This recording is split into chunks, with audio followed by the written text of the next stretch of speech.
రైతు ప్రభుత్వం అంటూనే రైతుల పుట్ట కొడుతోందని, హామీల అమల్లో రాష్ట్ర ప్రభుత్వం పూర్తిగా విఫలమైందని జిల్లా పరిషత్ తొలి చైర్పర్సన్ దా వసంత అన్నారు. జగిత్యాల రూరల్ మండలం తక్కలపల్లిలో ఐకేపీ కొనుగోలు కేంద్రం సందర్శించారు. ఆరుగాలం శ్రమించి పండించిన పంట మొలకలు వచ్చినా కొనుగోలు చేసే పరిస్థితి లేకుండా పోవడం విచారకరమని ఆమె అన్నారు. కాంగ్రెస్ అంటే రైతు వ్యతిరేక పార్టీ అని, వ్యతిరేక ప్రభుత్వం అని ఆమె అన్నారు. రైతు సంక్షేమం కాంక్షిస్తామన్న కాంగ్రెస్ నేతలు ప్రభుత్వం మాటలు నీటి మాటలు అయ్యాయని ఆమె ఆగ్రహం వ్యక్తం చేశారు. రైతులకు సరిగా రుణమాఫీ చేయలేదని, రైతు బంధు ఇవ్వలేదని అన్నారు. కాంగ్రెస్ ప్రభుత్వం తక్షణమే స్పందించి కేంద్రాలు ఏర్పాటు చేసి ధాన్యం కొనుగోలు చేయాలని ఆమె పేర్కొన్నారు.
అలాట్మెంట్ కాలేదట, ప్లస్ ఇంకా కాంట పెడతలేదు ఇక్కడ.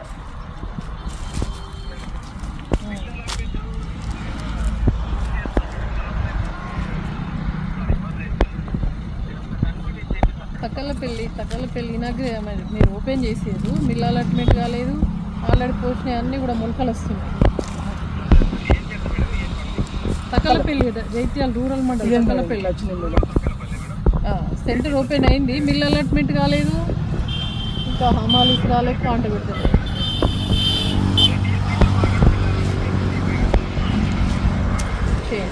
మళ్ళీ ప్లేస్ లేకుండా అయిపోయింది. ప్లేస్ లేదు, మళ్ళీ నెక్స్ట్ పోసుకుందామన్నా ఈ వచ్చినాయి కుప్పలు జోకితేనే నెక్స్ట్ వచ్చే రైతులకు అవకాశం. మాట్లాడండి, మాట్లాడి చేయండి.